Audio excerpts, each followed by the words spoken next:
A research team fed a broken clay tablet into an AI model, and within seconds, it reconstructed words that had not been read by human eyes in 3,000 years. What came out was not a shopping list. It was not a tax record. It was a warning, and historians are still trying to process exactly what it means. For over a century, archaeologists have known that somewhere out there, buried in museum basements and half-cataloged storage rooms, sit hundreds of thousands of ancient clay tablets nobody has ever fully read. We are talking about more than 500,000 cuneiform fragments scattered across collections in Baghdad, London, Berlin, and beyond. Most of them are broken. Many are so worn down by time that even trained experts struggle to make out a single symbol. For decades, the only way to decode these fragments was slow, manual, painstaking human labor, one scholar squinting at one tablet for hours, sometimes for an entire career. That has now changed, and the results coming out of this new AI-assisted era of archaeology are genuinely reshaping what we thought we knew about the ancient world. Let's talk about what these tablets actually are, because understanding the writing system itself makes the discovery hit even harder. Cuneiform is one of the oldest writing systems ever invented by humans, dating back roughly 5,200 years to ancient Mesopotamia, the region we now call Iraq and Syria. Scribes pressed wedge-shaped marks into wet clay using a reed stylus, then let the tablets dry or bake in the sun. Some of these tablets recorded epic poetry. Some recorded tax receipts and beer rations. Some recorded royal decrees, medical texts, magical rituals, and legal codes. And a significant number of them recorded something far more unsettling: omens, warnings, prophecies tied directly to observations of the sky, the movement of animals, and the behavior of rivers. This is where the story gets genuinely chilling, because ancient Mesopotamian scholars did not see omens the way we casually think of horoscopes today. To them, this was a serious, state-level science. Babylonian and Assyrian priests maintained massive collections of omen texts, some containing tens of thousands of individual predictions, cataloging what would happen to a kingdom if the moon behaved a certain way, if a particular star rose out of place, or if an eclipse occurred during a specific month. These weren't vague, poetic musings. They were structured, systematic, almost bureaucratic warnings, written down and consulted by kings before making major decisions about war, harvest, and governance.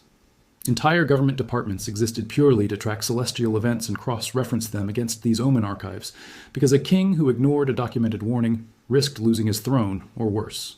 Now here's where modern AI enters the picture, and honestly, the technology behind this deserves just as much attention as the discoveries themselves. Researchers from institutions including Ludwig Maximilian University of Munich and the University of Baghdad have spent years building something called the Electronic Babylonian Library, a digital platform designed to catalog and cross-reference cuneiform fragments from collections scattered all over the planet.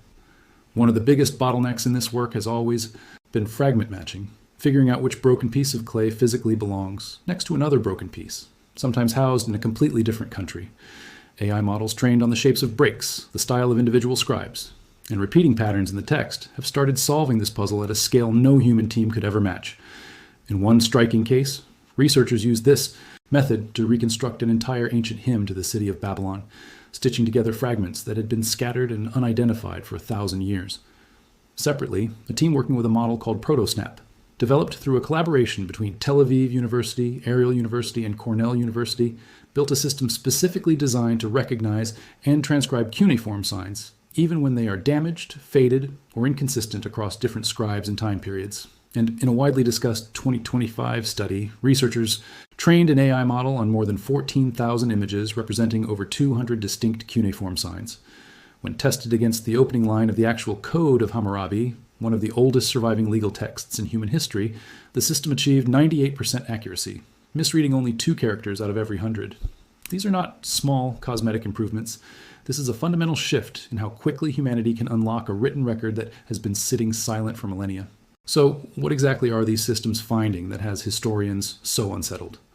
Some of the most striking texts being reconstructed right now come from a category of Mesopotamian literature scholars refer to as curse or collapse narratives. One of the most famous examples, known even before AI got involved, is a Sumerian composition often called the Curse of Akkad.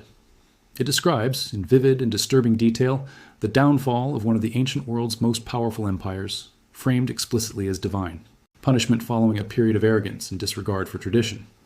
In the text, the gods withdraw their blessing, and the consequences described include famine so severe that fields stop producing grain, rivers changing course, and a kingdom collapsing from abundance into ruin within a single generation. Scholars have long debated how much of this reflects genuine historical memory of real climate-driven collapse in ancient Mesopotamia, and how much is symbolic storytelling meant to reinforce religious and political order. But newly reconstructed fragments, pieced together through AI-assisted fragment matching, are giving researchers far more complete versions of these collapse narratives than they've ever had access to before, filling in gaps that previously left entire sections of the story unreadable. This matters because Mesopotamia experienced very real, well-documented climate shocks.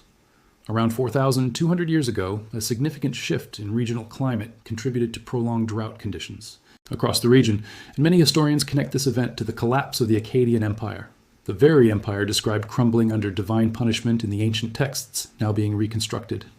In other words, what ancient scribes framed as a religious warning may actually be one of the earliest written records of a real climate collapse event, preserved not as scientific data, but as myth, poetry, and moral lesson. When AI helps historians recover more of these fragmentary warning texts, it is effectively giving us a more complete first-hand account of how an ancient civilization experienced, interpreted, and tried to make sense of catastrophic environmental change. There's another category of newly reconstructed material that deserves attention here too, and it comes from the massive astrological omen series known as Enuma, Anu, Enlil. This collection, compiled over centuries by Babylonian scholars, contains thousands of individual omens tied to the behavior of the moon, the sun, and the planets. Many entries follow a consistent pattern.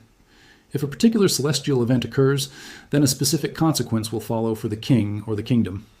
Some of these consequences described are almost apocalyptic in tone, warning of invasion, famine, plague, or the total collapse of royal authority. For centuries, only fragments of this enormous compilation survived in readable condition, with huge sections either missing or too damaged to interpret. AI-assisted transcription projects are now allowing researchers to cross-reference surviving copies from different archives, filling gaps in one damaged tablet using intact sections from a duplicate copy stored on the other side of the world. This is exactly the kind of large-scale pattern matching that would have taken a human team an entire career to accomplish manually, and AI is compressing that timeline down to months. It's worth pausing here to separate genuine discovery from clickbait exaggeration, because this is a place where a lot of sensational headlines go too far. No credible research team has uncovered some singular, mysterious tablet predicting the exact collapse of modern civilization or containing a literal message aimed at the future. What is actually happening is arguably more fascinating than that kind of manufactured mystery. Real ancient warning texts, genuine omen literature, and authentic collapse. Narratives written by real Mesopotamian scribes thousands of years ago are being recovered, reconstructed, and translated at a speed and scale that was simply impossible before AI entered the field. The terrifying part isn't a hidden prophecy about our future.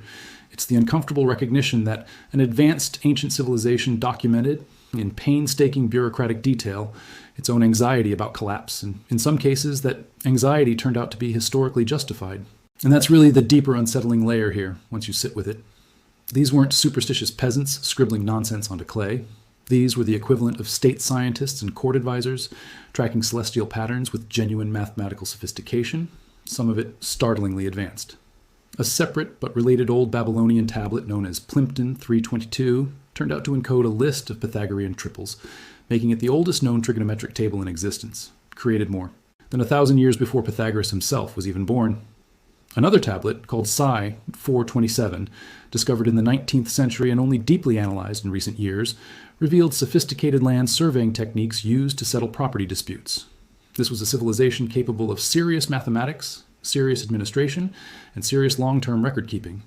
When a civilization with that level of intellectual capability writes down repeated, structured warnings about collapse, drought, and the withdrawal of divine favor, it's worth taking seriously as a historical document, not just a superstition to dismiss. What AI is really doing here is acting like an enormous, tireless research assistant, one capable of holding the entire corpus of scattered Mesopotamian literature in its memory simultaneously, spotting connections between fragments held in different countries, and filling gaps using statistical patterns drawn from thousands of similar inscriptions. Assyriologist researchers involved in these projects have been clear that this is not full automation replacing human expertise. Scholars still verify every reconstruction, still debate interpretation, and still publish peer-reviewed analysis. But the sheer volume of material now becoming accessible for the first time in human history is staggering, and it is happening at a pace that simply was not possible even 5 years ago. Let's go deeper into how these omen texts were actually structured, because the format itself tells you something about how seriously ancient Mesopotamians treated this material. Nearly every entry in these massive collections follows a strict if-then pattern, almost like a legal code or an early form of programmed logic.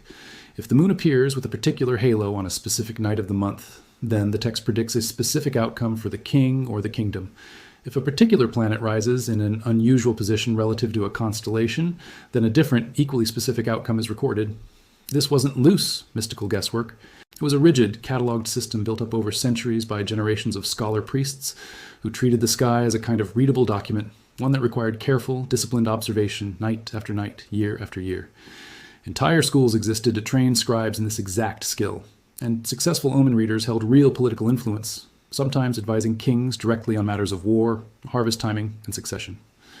What makes the newly reconstructed material so significant is the sheer completeness AI is now able to bring to previously fragmentary sections of the system. Before these tools existed, a researcher working on the Enuma, Anu, and Lil series might have access to only a partial copy of a particular tablet, its edges crumbled away, key phrases missing entirely. If a duplicate copy existed, it might be sitting in a completely different museum, cataloged under a different reference number, effectively invisible to that researcher unless they happen to already know exactly where to look. AI-powered systems can now scan through digitized collections at a scale no individual scholar could manage, flagging potential matches between damaged tablets and their more intact counterparts based on subtle similarities in sign shape, spacing, and even the specific style of an individual ancient scribe's handwriting. This is allowing entire omen sequences, once permanently incomplete, to be read in full for the first time since they were originally written. One particularly striking category of these reconstructed warnings involves eclipse omens, and this is worth sitting with for a moment. Solar and lunar eclipses were treated by Babylonian scholars as some of the most serious warning signs the heavens could produce, often interpreted as direct threats to the life of the reigning king. The response to a predicted eclipse wasn't passive either. Records show that Babylonian courts sometimes installed a temporary substitute king, a stand-in meant to absorb whatever misfortune the omen predicted, while the real king stepped back from public life until the danger had passed. Afterward, the substitute king would be ceremonially removed from power, sometimes even executed, so that the omen's fulfillment could be considered complete without harming the actual monarch. Newly reconstructed tablets are giving historians a clearer picture of exactly how detailed and specific these eclipse-based warnings were, describing not just vague danger, but specific predicted outcomes tied to which portion of the sky the eclipse darkened first, and how long the shadow lasted. Beyond the eclipse texts, there is also a substantial body of newly clarified material dealing with what scholars sometimes call terrestrial omens, warnings drawn not from the sky, but from unusual events happening on the ground. Strange animal behavior, deformed newborn animals, unusual patterns in the way oil spread across water during a divination ritual. Every single one of these categories had its own extensive catalog of documented warnings, cross-referenced and maintained with the same rigor as the astrological material. AI-assisted reconstruction is helping historians match fragmentary terrestrial omen tablets against more complete duplicate copies, revealing just how vast and interconnected this entire warning system actually was. We are talking about a civilization that built an enormous, centuries-spanning bureaucratic apparatus purely dedicated to predicting and preparing for disaster, long before anything resembling modern science existed. It's also worth addressing directly why so many of these ancient warning texts carry an almost eerily specific tone, because this detail is part of what makes modern audiences react so strongly to the reconstructed material. These aren't texts written in the vague, poetic language we associate with mystical prophecy today. They read more like technical manuals. A tablet might state plainly that if a specific star fails to appear during a specific month, a named region will experience crop failure within a defined time frame, followed by conflict over remaining food stores. That level of procedural specificity is part of what unsettles modern readers encountering these texts for the first time. It doesn't feel like myth. It feels like a report, and in some cases, historians have been able to cross-reference the predicted disasters described in these omen texts against actual known historical events recorded in separate royal inscriptions, finding unsettling overlaps between what the omens predicted and what genuinely appears to have happened afterward, at least according to how later scribes chose to record it. This raises an important and genuinely debated question among historians working with this material.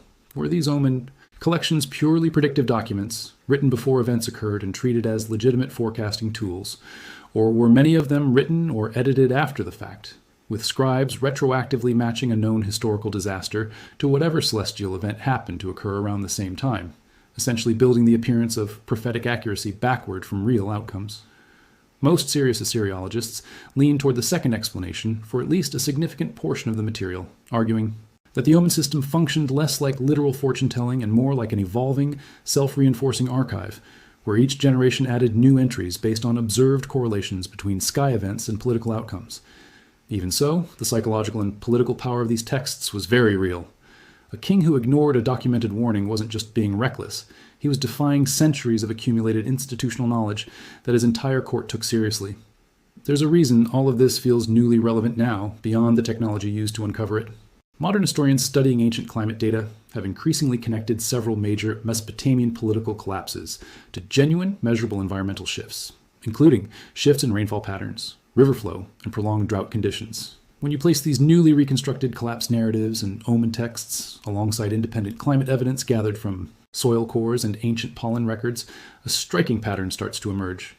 Ancient scribes were, in their own way, documenting real environmental stress using the intellectual tools available to them at the time: religious interpretation, celestial observation, and structured warning literature. They didn't have modern climate science, but they were absolutely responding to something real happening around them and recording it with a level of institutional seriousness that rivals modern disaster preparedness documentation. Understanding all of this reframes the entire question of why AI-assisted decipherment matters so much right now. It's not simply about translating old words faster for the sake of academic completeness. It's about recovering what may be one of humanity's earliest large-scale, systematically documented responses to civilizational stress, preserved not in modern scientific language, but in the religious and administrative vocabulary available to Bronze Age scholars. Every fragment successfully reconstructed adds another data point to our understanding of how an advanced ancient society perceived, feared, and attempted to prepare for its own potential collapse. That is a genuinely profound thing to be recovering, piece by broken piece, nearly 4,000 years later.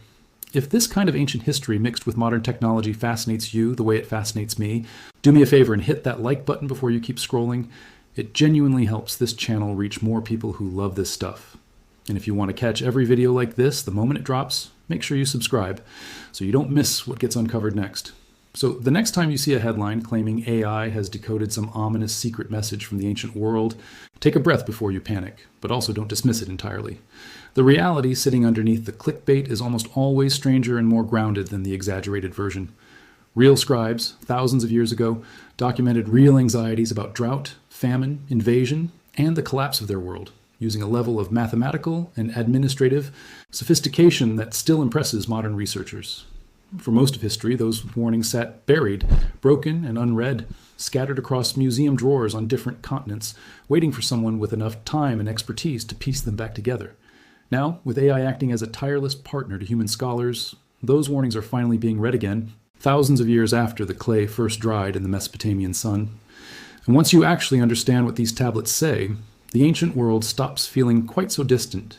It starts feeling like a civilization that saw its own collapse coming, wrote it down in exhaustive detail, and left it for us to eventually rediscover. That, more than any manufactured prophecy, might be the most unsettling part of all. Not that the past is speaking to us through some mysterious hidden code, but that it was speaking clearly the entire time, in plain administrative language, and we simply didn't have the tools to listen until now. Thanks for watching, and I will see you in the next one.